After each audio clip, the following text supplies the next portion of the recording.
الله الرحمن الرحيم.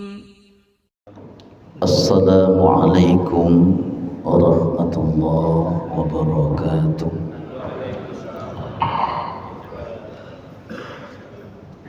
إن الحمد لله نحمده ونستعينه ونستغفره ونتوب إليه ونعوذ بالله من شرور أنفسنا ومن سيئات أعمالنا. من يهده الله فلا مضل له ومن يضلل فلا هادي له. أشهد أن لا إله إلا الله الملك الحق المبين محمد رسول الله صادق الوعد الأمين. اللهم صل وسلم وبارك على محمد وعلى آله وأصحابه ومن تبعهم بإحسان إلى يوم القيامة. قال الله تعالى في القرآن الكريم: أعوذ بالله من الشيطان الرجيم. بسم الله الرحمن الرحيم. إنا أعطيناك الكوثر فصل لربك وانحر إن شانئك هو الأبتر. صدق الله العظيم. الآية. أما بعد.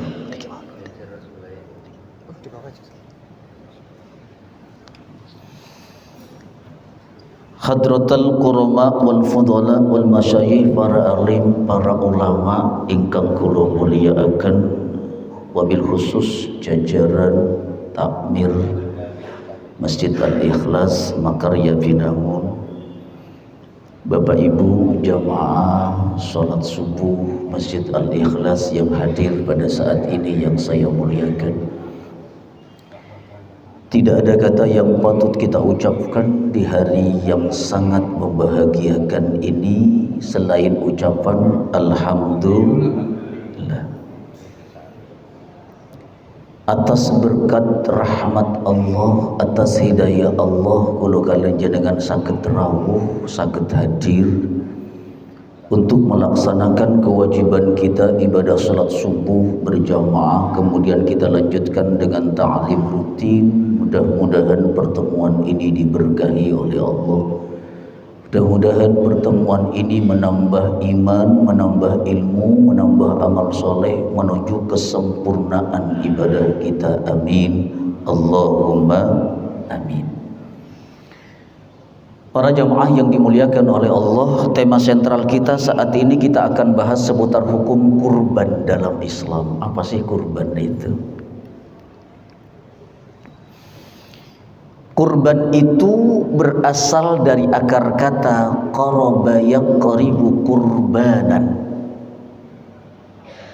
Fi'il madinya qaraba, fi'il mudhari'nya yaqribu, bentuk masdarnya adalah kurbanan. Itu dalam istilah bahasa Arab, yang artinya mendekatkan diri kepada Allah dengan menyembelih hewan kurban berupa onta, sapi dan kambing pada hari raya Idul Adha atau hari-hari tasyrik tanggal 11, 12, 13 Dzulhijjah dalam rangka mencari ridho Allah Subhanahu wa taala. Itu yang disebut dengan kurban. Sebab amalan-amalan yang dicintai oleh Allah di bulan Dzulhijjah itu cuma dua. Satu, ibadah haji bagi yang punya porsi. Yang kedua, kurban. Kita berharap mudah-mudahan saudara kita, handai tolan kita, kerabat kita yang mungkin saat ini tindak haji, mudah-mudahan diberikan keselamatan oleh Allah. Dan mudah-mudahan hajinya dijadikan oleh Allah menjadi haji yang mabrur. Dan mudah-mudahan kita yang belum sampai saat ini menunaikan ibadah haji tahun-tahun yang akan datang diberikan kemudahan oleh Allah. Yang kedua, kita fokus ke kurban. Para jamaah yang dimuliakan oleh Allah, Nah, kenapa kurban itu dalam Quran surah Al-Hajj dikatakan bahimatul an'am? Sebab niki ada pertanyaan kepada saya, Ustadz, bolehkah kita berkurban ayam senilai satu kambing atau bebek atau mungkin kuda atau sejenis hewan yang lain tapi senilai satu kambing? Mohon maaf, dalam Quran surah Al-Hajj itu sudah disepakati oleh para ulama. A'udzubillahi minasyaitonirrajim.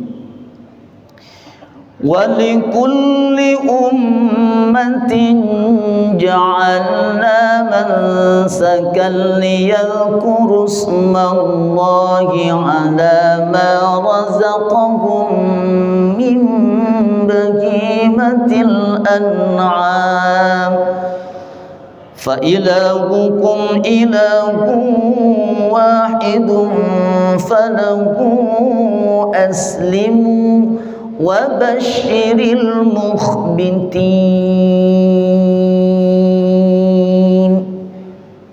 Ayat ini menjelaskan bahwa yang boleh digunakan untuk kurban itu cuma 3 hewan.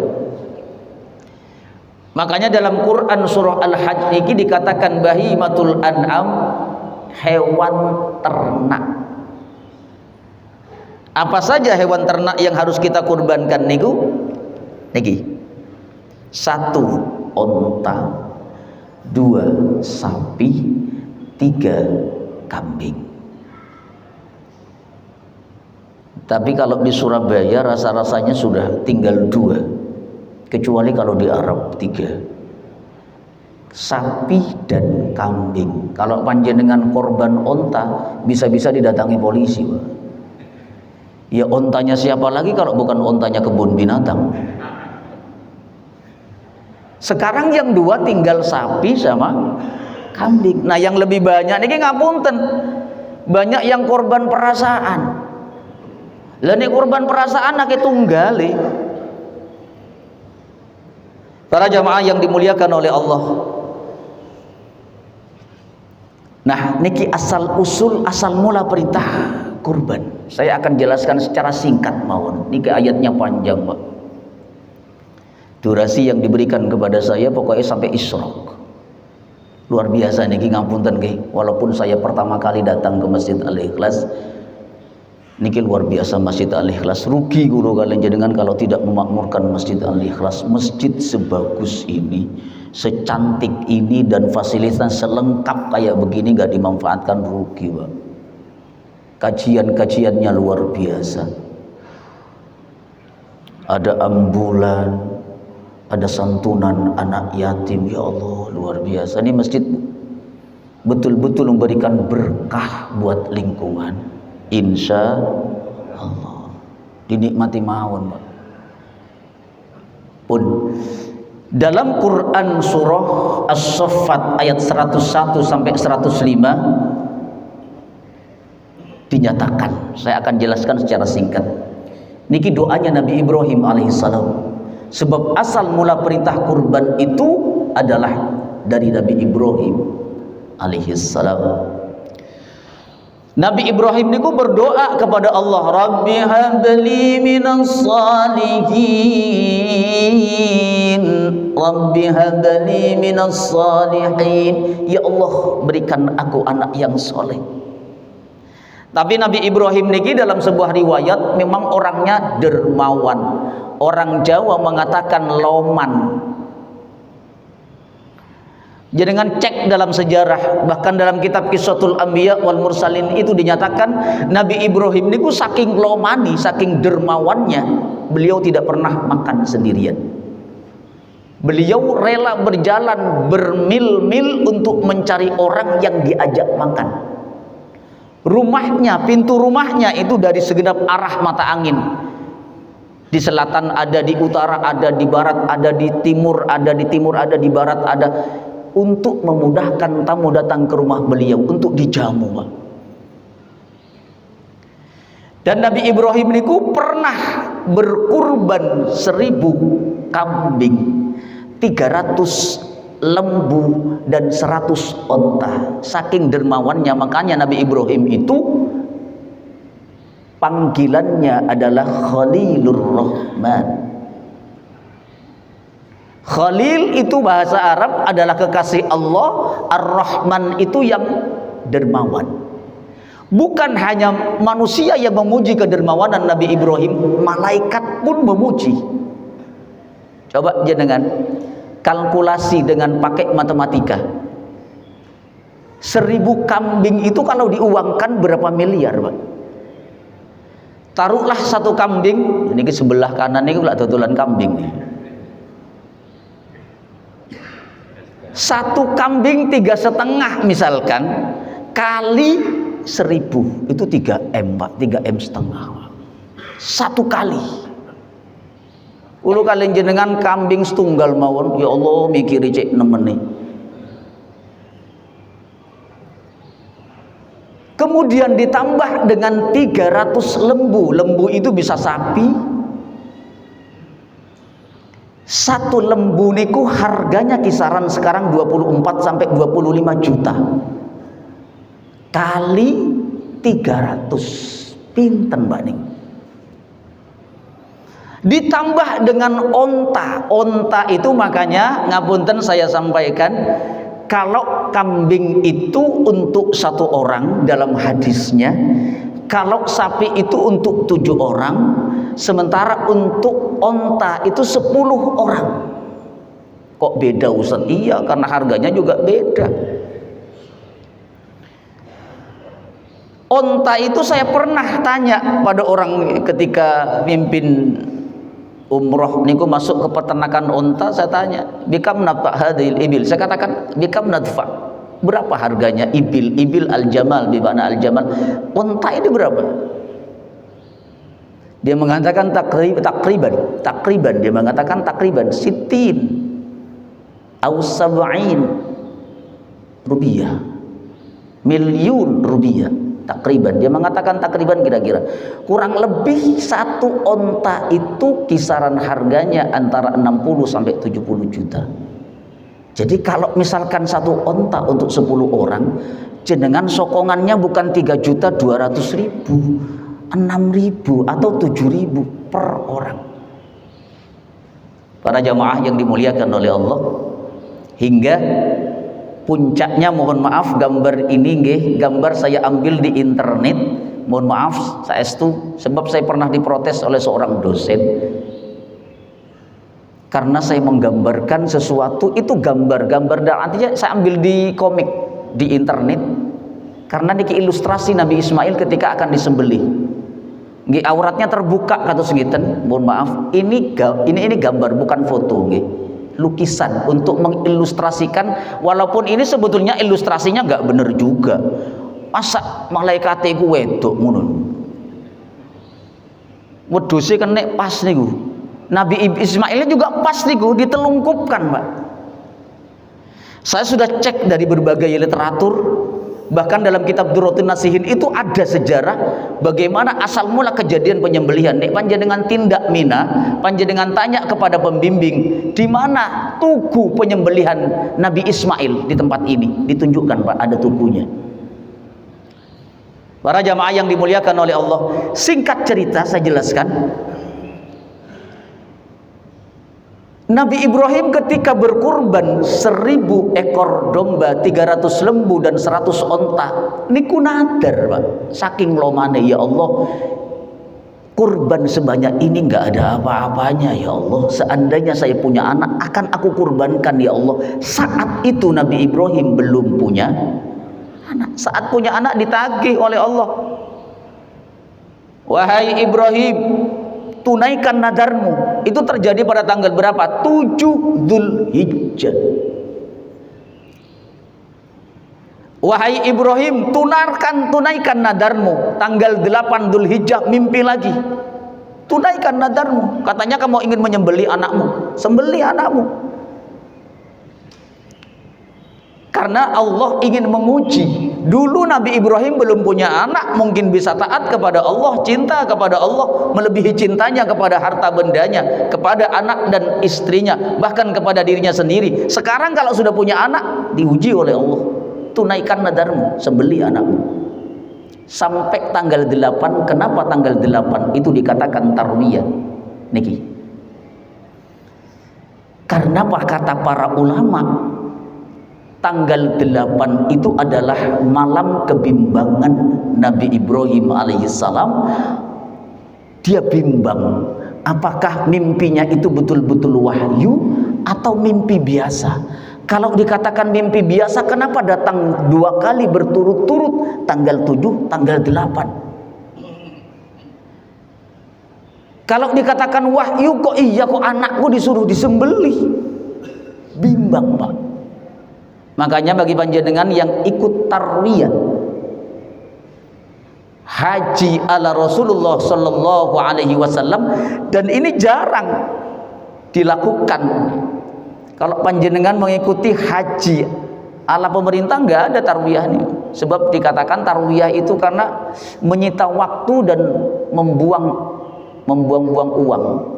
Tetapi bagi orang-orang yang betul-betul ingin haji ala Rasulullah, tarwiyah itu dilaksanakan, Pak. Apa tarwiyah itu?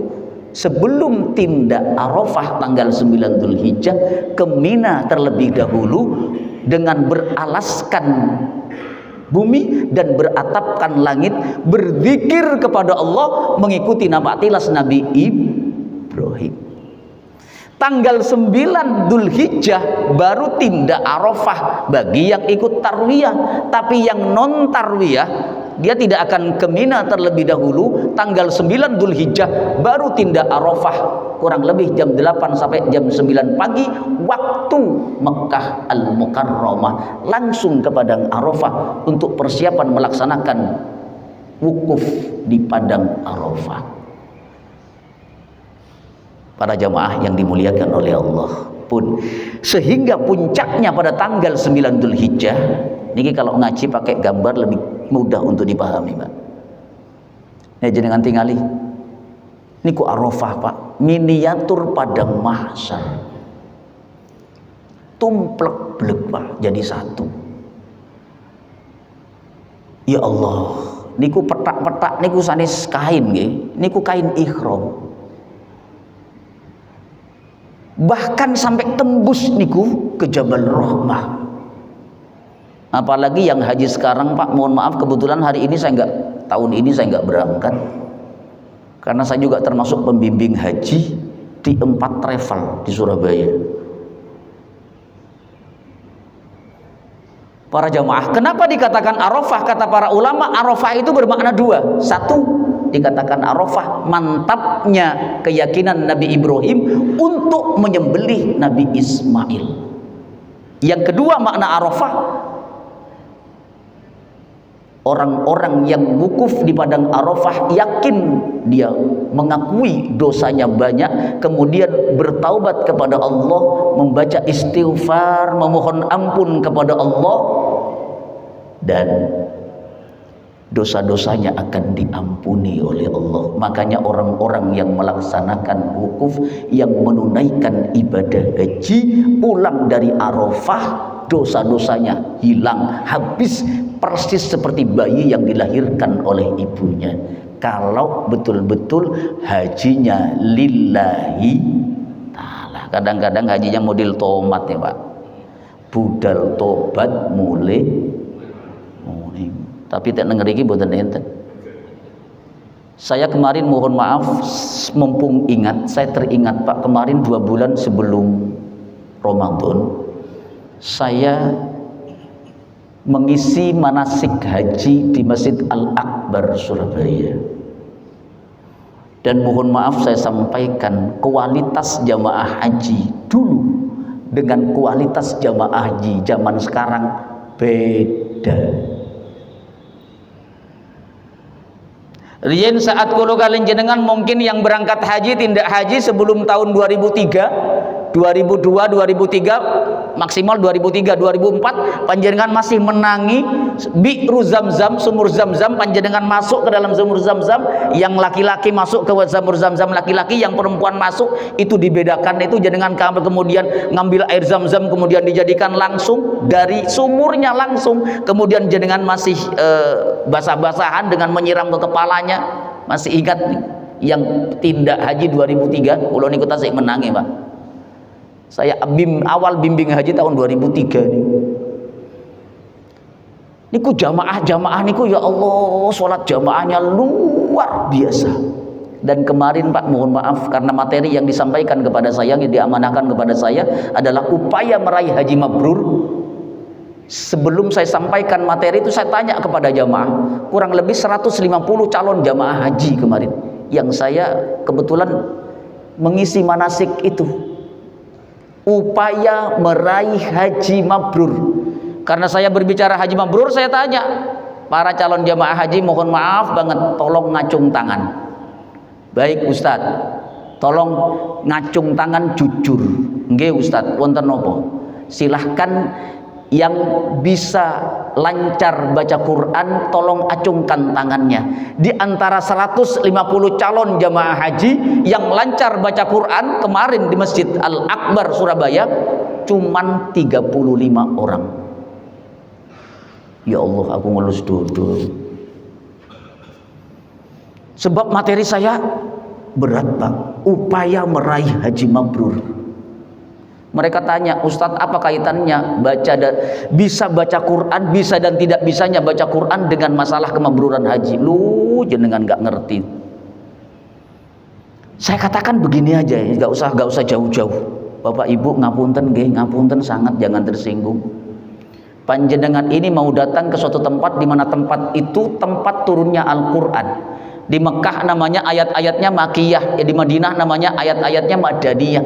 Yang turun di Mekah namanya Makiyah, yang turun di Madinah namanya Madaniyah. Apa iya panjenengan datang ke suatu tempat di mana tempat itu turunnya Al-Quran, panjenengan menjadi tamu istimewa Allah, panjenengan jadi tamu Allah, duyufullah, duyufur rahman, duyufur rasulillah, jadi tamu Rasulullah, sementara panjenengan belum bisa baca Quran.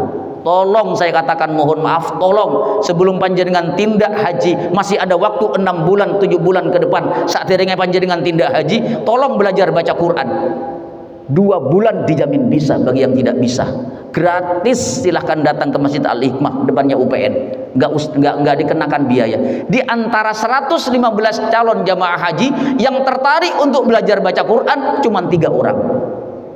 Apa gak ngelus dada saya? Ya Allah, para jamaah yang dimuliakan oleh Allah, saya mengatakan begini, la salata liman lam yaqra bi fatihatil kitab. Tidak dikatakan sholat kalau bacaan Fatihahnya tidak sempurna. Berapa banyak sekarang orang belajar baca Fatihah lewat YouTube. Bagaimana bisa sempurna, Pak? Belajar Al-Quran lewat YouTube, gurunya gak jelas. Itu besok masuk surga, surganya juga di-download itu. Saya sampaikan kemarin itu. Kadang-kadang ngenteng, no. Baca Quran itu dianggap gak penting, kurang penting karena sudah ada Latinnya. Quran niku sakniki macem-macem, ono Latine. Coba jenengan baca Latinnya itu, Fatihah aja. Siratal ladzina an'amta 'alaihim ghairil maghdubi 'alaihim waladdallin. Bukan waladdallin, waladdallin. Apa enggak rusak Pak Qur'annya itu? Saya kebetulan, mohon maaf, saya kebetulan sarjana bahasa Arab Pak di IAIN. Saya S1 saya ambil jurusan bahasa Arab. Jadi saya mohon maaf sedikit paham bahasa Arab.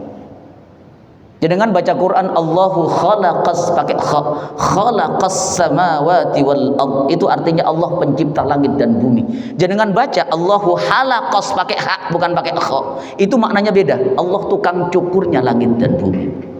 Napa boten murang-muring Gusti Allah niku. Para jamaah yang dimuliakan oleh Allah, yuk kita langsung masuk nih. Nah,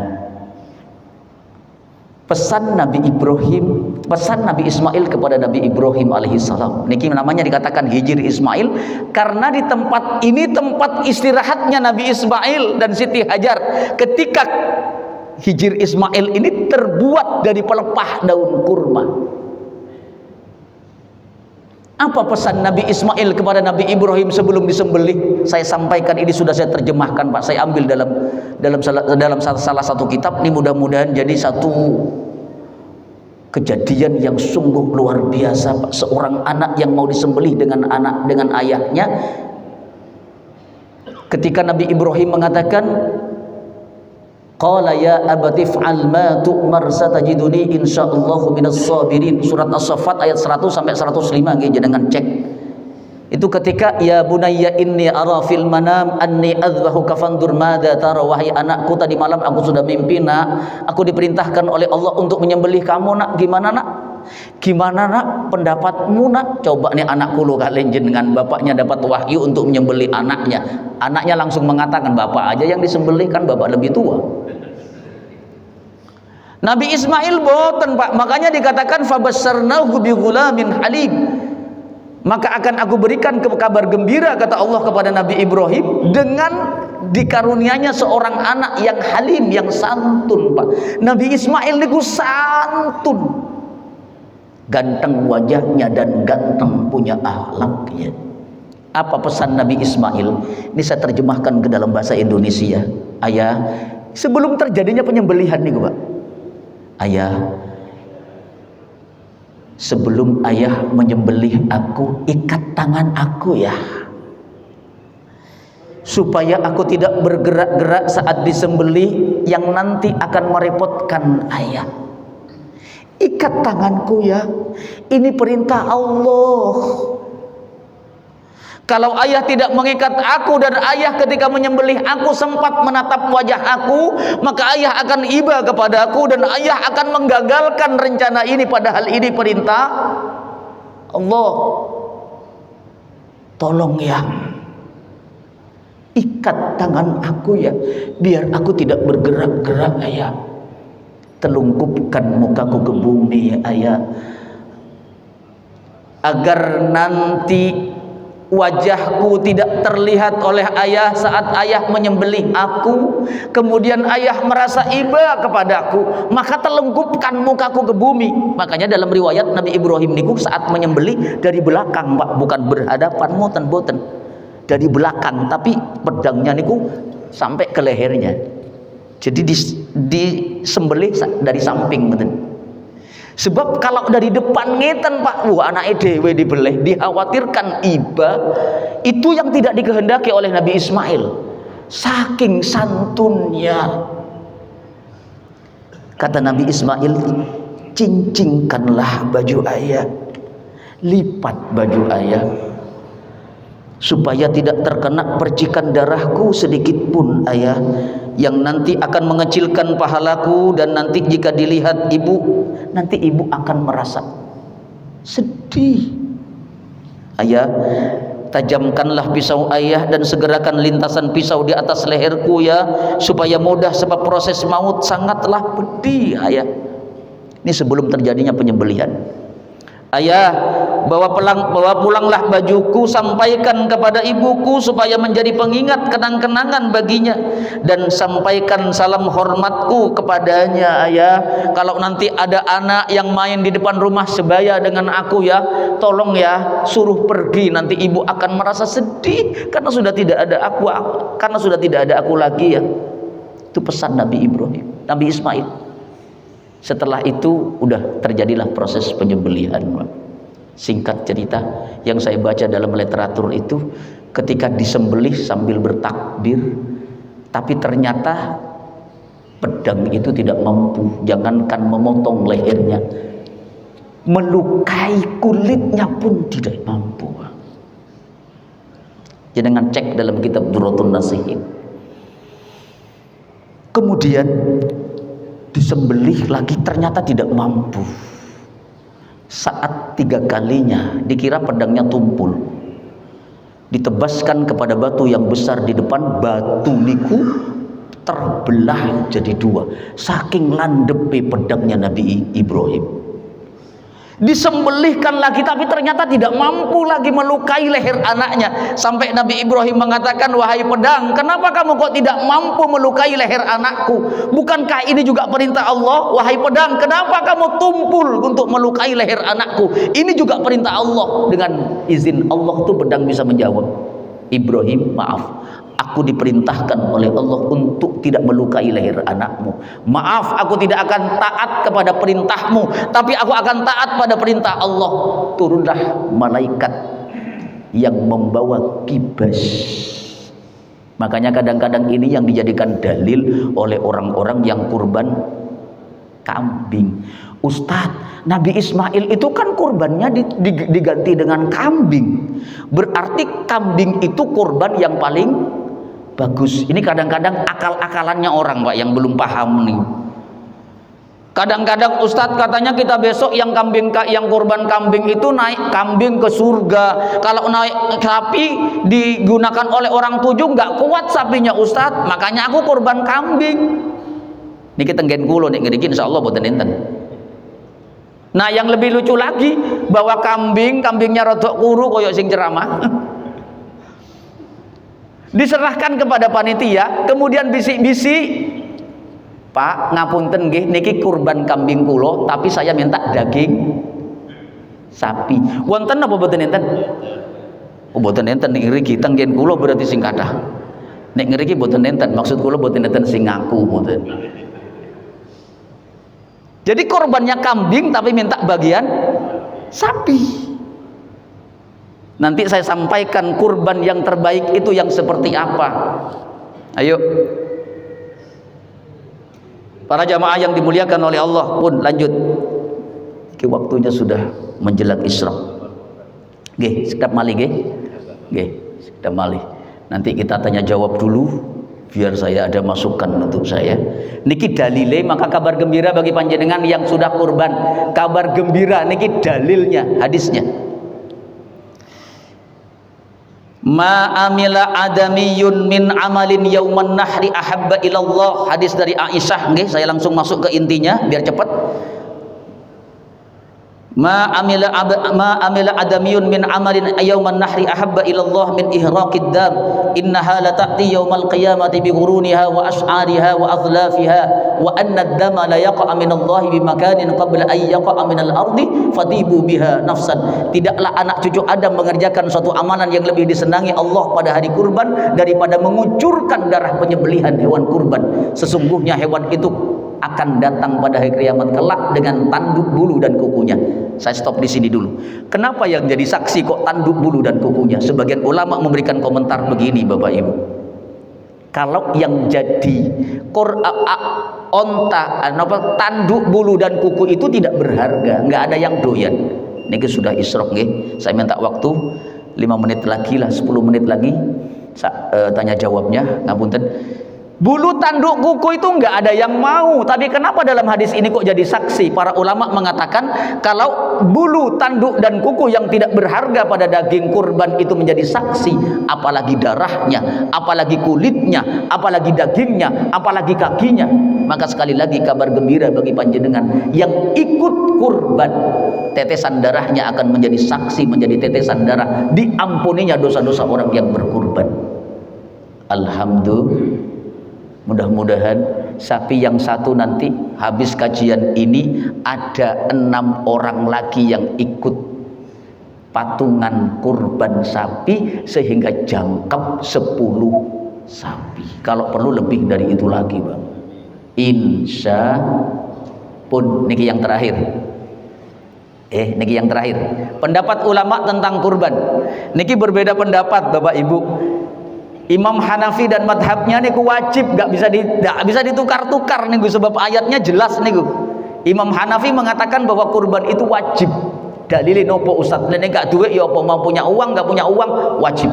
Sebab kata Imam Hanafi berdasarkan Quran surah Al-Kautsar, inna a'tainakal kautsar.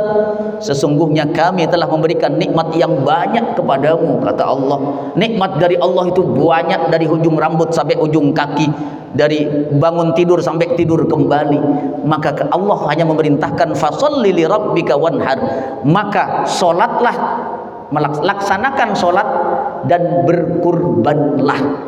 Allah hanya minta sholat dan kurban. Perintah sholat dan perintah kurban dalam Quran surah Al-Kautsar ini jadi satu paket.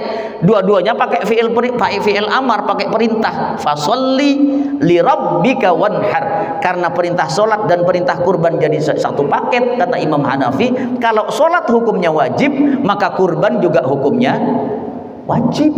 Sebab satu paket. Pendapat yang kedua, para fuqaha ahli fikih mengatakan hukumnya sunnah muakkad. Sunnah muakkad itu perbuatan sunnah yang hampir menyamai wajib. Dalilnya napa? Rasulullah sallallahu alaihi wasallam bersabda, "Man kana lahu sa'atun wa lam yudhi fala yaqrabanna musallana." Barang siapa yang mempunyai kedeluasaan rizki untuk berkurban tetapi dia tidak mau berkurban, maka jangan dekat-dekat dengan tempat sholatku. Lah niki jadi malah tambah resikonya besar ini. Ada orang punya uang tapi tidak mau berkorban padahal uangnya banyak. Maka kata Rasulullah, jangan dekat-dekat dengan masjidku, maka garansinya, jaminannya sholat. Sholatnya tidak diterima oleh Allah karena perintah sholat dan perintah kurban jadi satu paket. Itu kan berat itu. Maka ayo habis ini cross check Pak, internet banking, dilihat saldonya. Pendapat yang ketiga, Imam Syafi'i mengatakan sunnatun kifayatun. Ini yang perintah yang saya amalkan. Pendapat yang ketiga ini paling enteng Pak, paling enteng nih perintah yang ketiga, yang pendapat yang ketiga. Kata Imam Syafi'i, sunnatun kifayatun ala kulli ahli baitin fi kulli am udhiyah. Kata Imam Syafi'i, fardu kifayah dalam satu keluarga. Fardu kifayah dalam satu keluarga, tiap tahun yang mempunyai rizki 200 dirham atau setara dengan 12.600.000 rupiah. Ayo cek habis ini. Satu orang dalam satu keluarga wajib berkurban bagi dia yang sudah punya uang 12.600.000 rupiah, dan itu uang lebih. Kalau panjenengan misalkan punya tabungan di bank 100 juta, neng utangi 90 juta, yo gak wajib. Kakean utang. Tapi kalau panjenengan punya uang 25 juta di bank, utangi cuma 10 juta, kena. Tinggal 15 juta.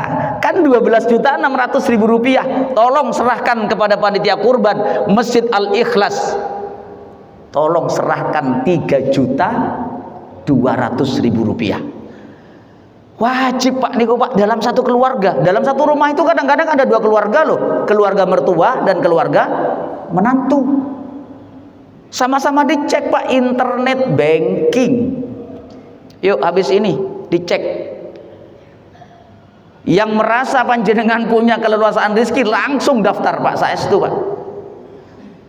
Maka uang panjenengan tidak akan pernah, orang yang ikut kurban itu tambah melarat boten enten. Sing kathah setiap tahun derek kurban, rizki ini tambah turah.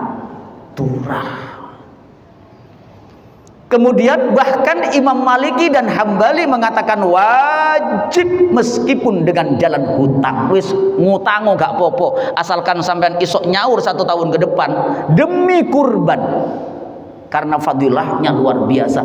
Ngutango gak popo. Makanya saya ambil pendapat yang enteng, Imam Syafi'i Pak. Lah panjen kula kalian jenengan Imam Syafi'i yo gak gelem yo nemen, berarti gak niat kurban. Iku paling enteng, iku Maliki sampai niku wis ngutango gak apa-apa. Makanya ngapunten, iuran kurban, tabungan kurban itu hukumnya boleh. Sebab nek boten ngoten Pak kula kalian jenengan, kurban itu, makanya kurban itu masalah kemauan bukan kemampuan. Mampu ning ora gelem ya gak sido. Mau walaupun kula kalian jenengan uangnya pas-pasan ya sido. Soalnya nabung. Panjenengan tindak Mbah Ratu, ada masjid di Mbah Ratu itu Demak. Itu ada satu masjid kurbannya banyak, Pak. Kenapa saya tanya, Pak Takmir, niki kurban kok kathah? Nggih Ustaz, niki kambing-kambing sing kathah niki kurbannya tukang becak Ustaz. Loh kok saged? Lah nggih Ustaz, tukang becak niku ben dinten nyimpen nih Ustaz, nabung 5.000 per hari. Saged napa mboten? Saged, Pak. Karena ada kemauan. Lah niku kula kalian jenengan tiba-tiba 1 tahun gak nabung blas. Yo gak kurban. Ate kadang-kadang nabung tiap hari, tiap bulan, didelok wayahe kurban, didelok kok wake lho. Akhire gak sido. Didelok telu wake. Sidora, suwe-suwe ra sido. Wis eman. Bismillah, Pak, ngapunten. Mudah-mudahan jadi ilmu yang bermanfaat, karena waktu yang tidak memungkinkan. Monggo saya buka, ada tanya jawab nggih. Nggih, monggo. Kalau ada yang mau ditanyakan monggo, silahkan. Nggih, monggo. Monggo niki pakai mic biar didengar.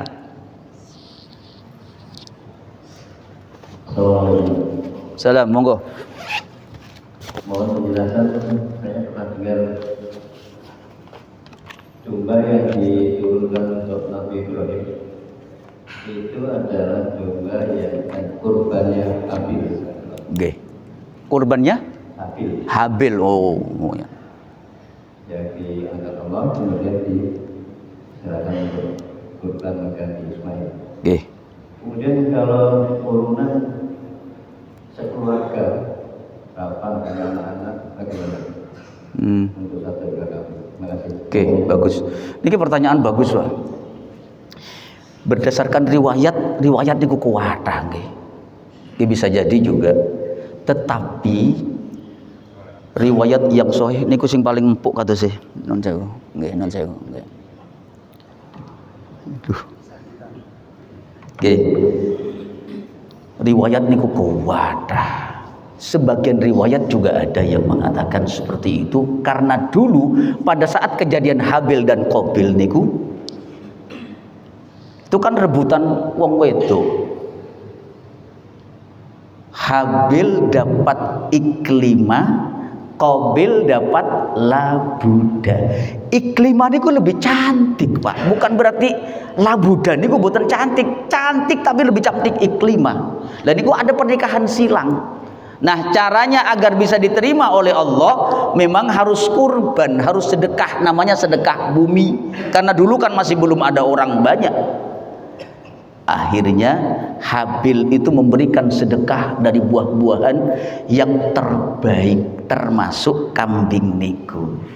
Riwayat ada yang mengatakan seperti itu, tetapi riwayat yang sahih, yang sahih adalah memang daging kibas. Makanya saya sampaikan, mohon maaf bagi panjenengan yang ingin mengatakan bahwa kambing itu lebih afdol dari sapi, jenengan tumbas wonten swarga mawon.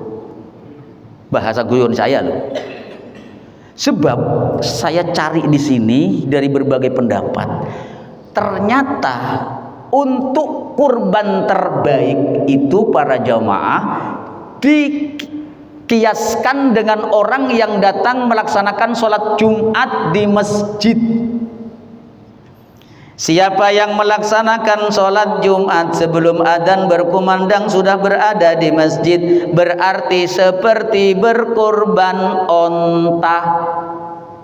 Siapa yang datang melaksanakan sholat Jumat di masjid pada saat adzan berkumandang baru tiba di masjid, seperti berkurban lembu atau sapi. Siapa yang datang ke masjid setelah adzan berkumandang, seperti berkurban kambing. Siapa yang datang ke masjid ketika khutbah pertama sudah turun, seperti berkurban PT.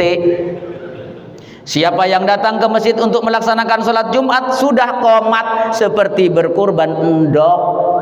Makanya kalau ada orang yang qomat baru datang dok, takon dia dok. Wonten apa boten enten? Lah nek kula ningali wong sing khutbah ningali ngriku, "Wo iki wong potongan iki teko telat ae ngono." Khotibe ningali Pak semerap sing dugi niku. Nah, niku pendapat yang pertama. Yang kedua, ngapunten niki pendapat niki pertanyaan bagus banget niki. Bagaimana Pak kalau kurban sekeluarga itu yang lebih afdol? Bapak memberikan, yuk kita kurban urunan. Bapak 3,2 sudah. Ayo sapa maneh? Kebetulan putrane niku 6. Persis Pak, 6. Wis nyambut damel sedaya.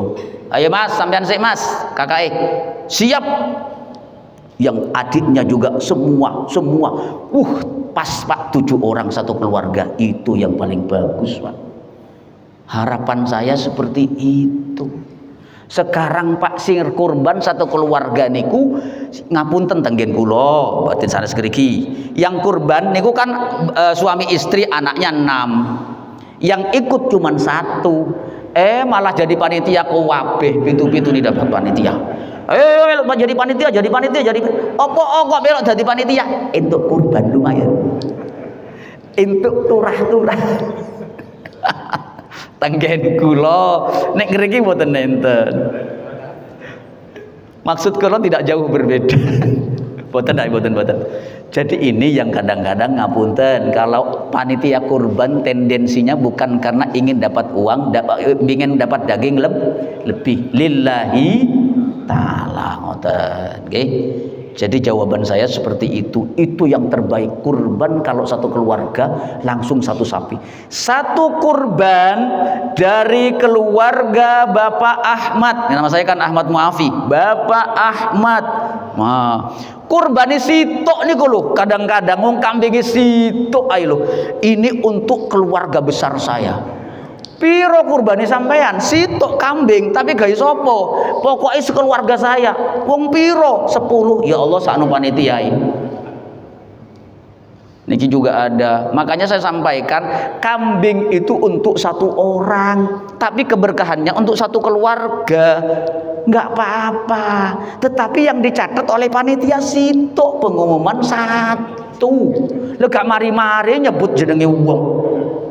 Bisa dipahami nggih maksud kula nggih? Mudah-mudahan jadi ilmu yang bermanfaat. Sampun monggo silakan. Nggih. Nggih monggo. Monggo nggih, monggo. Ke depan mawon, agak ke depan. Assalamualaikum warahmatullahi wabarakatuh. Assalamualaikum warahmatullahi.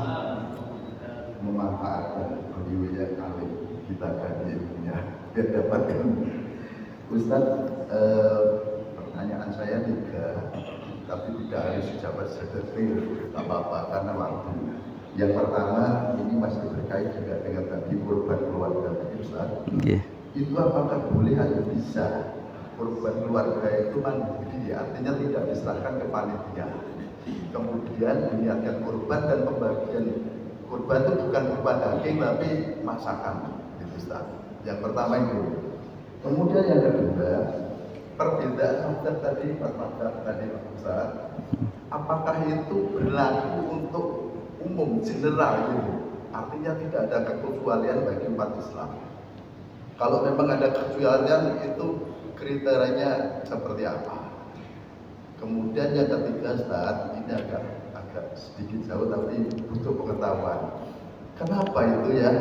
Manhaj kita itu satu sumbernya dari Rasulullah, tapi terjadi perbedaan setiap tafsir sehingga terjadi perbedaan mazhab sampai 4 mazhab itu. Barangkali bisa lebih. Itu landasan berpikirnya itu masalah pokoknya apa Ustaz? Saya kira itu dari saya. Terima kasih. Assalamualaikum warahmatullahi wabarakatuh. Assalamualaikum warahmatullahi wabarakatuh. Singkat mawon kula jawab nggih. Matur nuwun niki luar biasa. Ada 1 kurban keluarga tapi mandiri. Secara hadis memang kurban yang lebih afdol itu mandiri kalau dirinya bisa nyembelih. Ngapunten saya ngerti Pak, ilmunya nyembelih paham, tapi saya tidak mentoloan Pak. Jangankan kepala sapi, kepala ayam saya nggak mentoloan. Nah kalau udah seperti itu serahkan kepada ahlinya. Jadi memang Pada saat kurban yang paling afdol panjenengan sohibul kurban, para pekurban, jenengan ningali hewan ini kudu disembelih, niku itu afdolnya begitu sampai ningali. Tapi karena ada orang yang tatak, ada orang yang boten, ada yang boten tatak ningali darah lah ngoten nah. Akhirnya boleh. Yang lebih afdol menyaksikan langsung Pak dan disembelih sendiri. Lah sakniki Pak, wong upah penyembelian hewan mawon awis sakniki. Ngapunten saya sampaikan, mohon maaf saya sampaikan, bagi penyembelih kurban usahakan dia tidak lepas sholat 5 waktu. Kalau jagal tanyakan, sampean sholat apa enggak? Nek sampean enggak sholat enggak usah. Ake jagal liyane. Kalau bisa yang paling afdol jamaah al-ikhlas sendiri. Itu luar biasa. Yang lebih afdol lagi lillahi. Bagus Pak. Wong jeneng masjid al-ikhlas kok. Masa ya kudu ikhlas lah. Masjid al-ikhlas.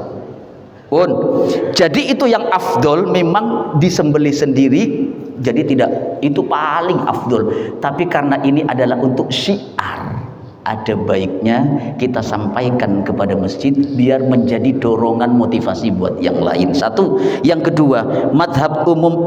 Niki masalah madhab panjenengan derek sing pundi ngoten mawon. Jadi kan makanya pendapat itu tidak harus satu pendapat. Kalau sudah pendapat itu seperti itu, apa bisa di general? Nggak bisa.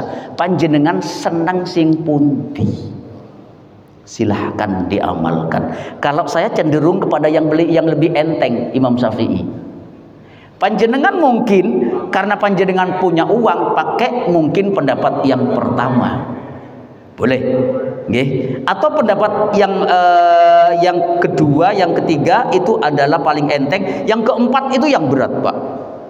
Gak duit kudu ngutang. Boleh, silahkan Pak. Nah kemudian yang pendapat pertanyaan yang ketiga, kenapa kok ada interpretasi yang berbeda? Kadang-kadang pendapat itu bisa berbeda karena kondisi alam. Satu, Imam Syafi'i kenapa menyatakan ada air mustakmal dalam Islam? Imam Maliki tidak ada air mustakmal dalam Islam Pak. Jenengan wudhu pakai satu niki, menurut Imam Malik boleh. Bahkan satu cebok bisa wudhu, kenapa tidak? Kenapa? Karena kondisi alamnya beda. Di zaman Imam Syafi'i itu air turah-turah. Tapi di zaman Imam Maliki aire boten enten. Itulah yang bisa menjadikan istimbat hukum niku beda. Surabaya kebetulan aire turah-turah. Makanya yang lebih afdol pakai Imam Syafi'i Pak. Tetapi nek kula kalian jenengan ketika derek kereta api lo gak ono banyuni, yo ojo derek Syafi'i Pak, gak wudu sampean. Jelas napa boten? Pada saat kula kalian jenengan ikut Syafi'i dalam kondisi tertentu darurat boleh pakai imam. Nah, menyentuh orang yang bukan muhrim itu hukumnya batal menurut Syafi'i, tapi menurut Maliki enggak. Bagi panjenengan yang ikut Syafi'i boleh hukum pakai Imam Syafi'i sehari-hari. Tiba-tiba panjenengan mau tawaf, ayo pakai Imam Syafi'i. Kulo pernah nyoba Pak pakai Imam Syafi'i. Tawaf niku tetep kedemek karo wong wedok. Kejendul sampai saya itu pakai gamis dulu pada sebelum sekarang pakai pakai kain ihram. Apalagi sekarang pakai kain ihram. Kalau tidak pakai kain ihram nggak bisa tawaf sekarang. Jenengan pasti kedemek Pak, pasti kedemek. Makanya seandainya pakai Imam Syafi'i tawaf gak mari-mari Pak. Karena menyentuh itu batal. Sementara syarat untuk tawaf harus suci dari wudu. Inilah yang menyebabkan kenapa istimbat hukum itu berbeda. Kondisi alam dan pelaksanaannya tidak ribet. Jadi mudah-mudahan kapan-kapan kita bisa bersua kembali sehingga saya bisa menjelaskan lebih lanjut nggih. Baik, kita tutup dengan doa nggih. Mohon ikhlasnya untuk saya tutup dengan doa. Bismillahirrahmanirrahim. Kita berdoa, Allahumma shalli ala Muhammad wa ala ali Muhammad walhamdulillahirabbil alamin. Allahumma ja'al jam'ana jam'an marhuma wa tafarraqana ba'dahu tafarraqan ma'suma bi rahmatika wa inayatika ya arhamar rahimin. Allahumma ya Allah ya Rahman ya Rahim. Terima kasih ya Allah Kau takdirkan kami hadir di Masjid Al-Ikhlas ini ya Allah, dalam rangka untuk melaksanakan kewajiban kami ibadah sholat subuh berjamaah. Kemudian kami lanjutkan dengan ta'lim rutin. Kiranya Engkau berkenan ya Allah, apa yang kami kaji mampu menghantarkan iman kami semakin kuat dan mampu menghantarkan ibadah kami semakin sempurna. Duhai ya Allah, berilah kami keteladanan ya Allah dari apa yang telah diteladankan oleh Nabi Ibrahim dan Ismail alaihi wassalam, yang cintanya kepada harta, cintanya kepadamu ya Allah melebihi cintanya kepada harta bendanya, cintanya kepadamu ya Allah melebihi cintanya kepada anak dan istrinya, bahkan cintanya kepadamu ya Allah melebihi cintanya kepada dirinya sendiri. Berikan kami kemampuan untuk bisa meneladani kiprahnya ya Allah, untuk berkurban, sehingga hewan kurban kami yang kami kurbankan di Masjid Al-Ikhlas ini ya Allah, tanduk bulu dan kukunya menjadi saksi di akhirat diampuninya dosa kami, diangkatnya derajat kami ya Allah, dimuliakannya kami ya Allah, menjadi berkah rizki kami di masa yang akan datang. Rabbana taqabbal minna innaka antas samiul alim wa tub alaina innaka antat tawwabur rahim. Allahumma arinal haqqa haqqan warzuqna ittiba'a wa arinal batila batila warzuqna ijtinaba. Rabbana atina fid dunya hasanah wa fil akhirati hasanah wa qina adzabannar. Walhamdulillahi rabbil alamin. Subhanakallahumma wa bihamdika asyhadu an la ilaha illa anta astaghfiruka wa atubu ilaik. Mohon maaf atas segala kekurangan. Assalamualaikum warahmatullahi wabarakatuh.